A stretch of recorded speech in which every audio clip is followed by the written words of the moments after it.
Cara, com a linha de crédito que você tem com a Acme, por que você não pede uma pizza e vai curtir a vida?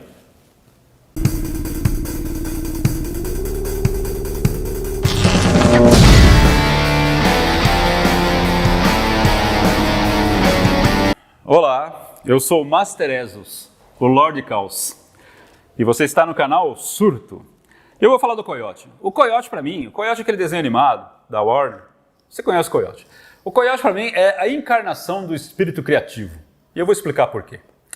O Coyote foi um personagem criado por Chuck Jones em 1949 e ele tem um nome.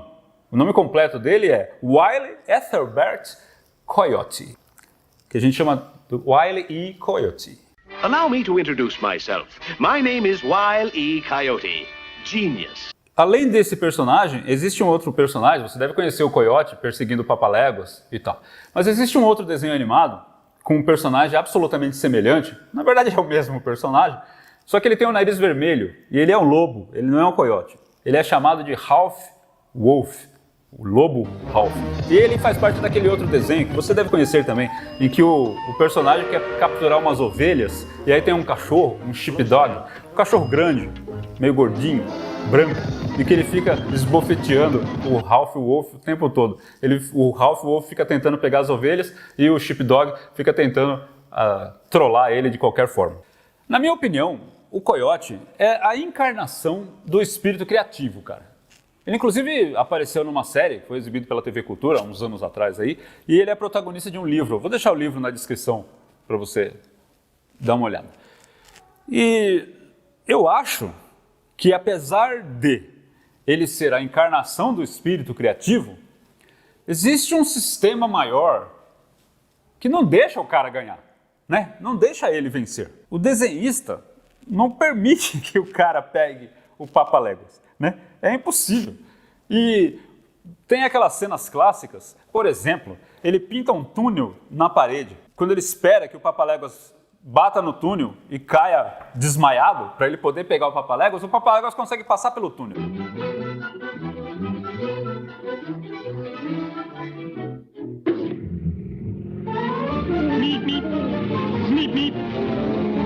E aí quando ele vai correr atrás do Papaléguas no túnel, acontece uma de duas coisas. Ou ele bate no túnel, porque é uma pintura, ou ele bate no túnel e cai para trás, ou então ele consegue passar no túnel. E aí quando ele consegue passar e entrar no túnel, o que acontece? Vem de lá um trem, né? Uma luz no fundo do túnel, é um trem, né? E o trem atropela ele. Ou é um caminhão. E, para piorar a situação, é o Papaléguas que está dirigindo o trem ou o caminhão. E tem outra situação, cara. Por exemplo, vou até desenhar para ilustrar, né? Tem aquela situação absurda, né? E que o cara, ele se posiciona no barranco, né?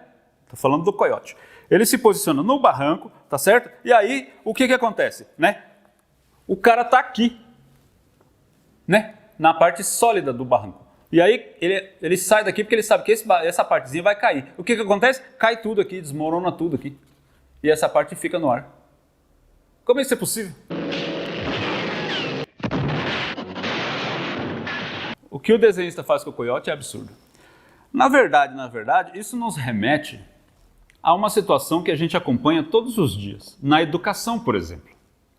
O professor é a encarnação do Coyote. O professor é a encarnação do espírito criativo.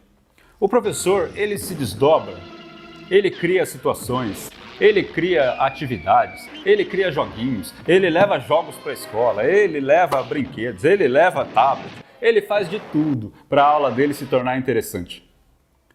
Mas o sistema, o desenhista, não deixa ele pegar o Papaléguas, não deixa ele efetivar o processo de aprendizagem. Então, desde a educação bancária do Paulo Freire, se você não conhece a educação bancária, pesquisa. Esse canal é para você pesquisar, não trago respostas, eu formulo perguntas. Então, vá atrás, pesquise educação bancária. Desde a educação bancária, cabe aquela pergunta: a quem serve o processo de ensinar? Para quem você está ensinando? Para quê? Para que sociedade? Para que realidade você está formando os alunos? Repare, num presídio ou num quartel, na escola e na indústria, as coisas funcionam como? Toca um sinal, da hora, você começa a sua atividade. E você tem que ficar naquela atividade, né? Toca um sinal, você vai para o pátio, tomar sol, tomar lanche. Toca um sinal, você volta. Toca o sinal, você está livre para ir dormir. É como se fosse um presídio, um quartel, uma escola e uma indústria. Parece que tudo funciona da mesma forma, parece que todo mundo é quadradinho, todo mundo tem que se encaixar. Essa realidade não está boa, né? E quando o professor quer quebrar esse ciclo, o desenhista não deixa ele ganhar. A quem interessa que os próprios alunos não se interessem pelo próprio aprendizado, pelo próprio crescimento. Qual é a sua responsabilidade nisso, enquanto aluno, enquanto estudante? Nesse cenário, quais são as suas chances reais? Porque o sistema, como eu disse outro dia, o sistema, o mundo, é eficiente em tentar quebrar as suas pernas. E de quem é a responsabilidade? Quem pode contribuir para mudar esse estado de coisas? O que você faz por você mesmo? Você brinca, ri, desrespeita o professor? Eu, como professor, como estava dando a aula de Código Penal, ele... Professor, Pois não. será que amanhã? Quê?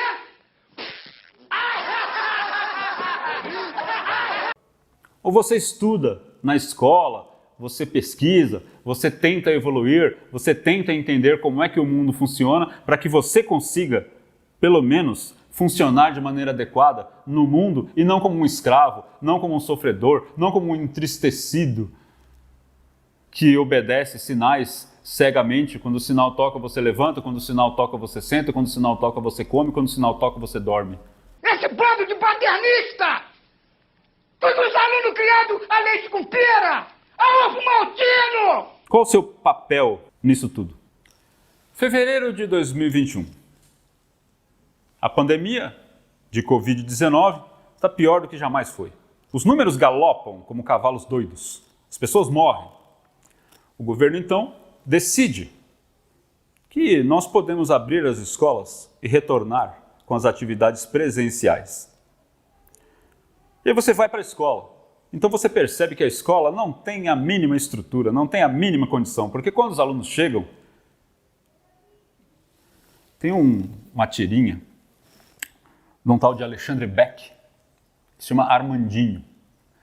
Nas tirinhas do Armandinho, apareceram lá esses dias que a gente está voltando para a escola. Numa primeira tirinha, está lá o Armandinho, que é um moleque esperto, um moleque sabido, um moleque capaz. Ele fala, não se preocupa, que está tudo sob controle. Eu vou para a escola, eu sei exatamente o que eu tenho que fazer, eu conheço todos os protocolos e eu vou me cuidar muito bem. Está saindo o Armandinho na porta, então ele se lembra. Ih, esqueci a máscara. Numa segunda tirinha, está ele voltando para casa. E aí os pais recebem ele.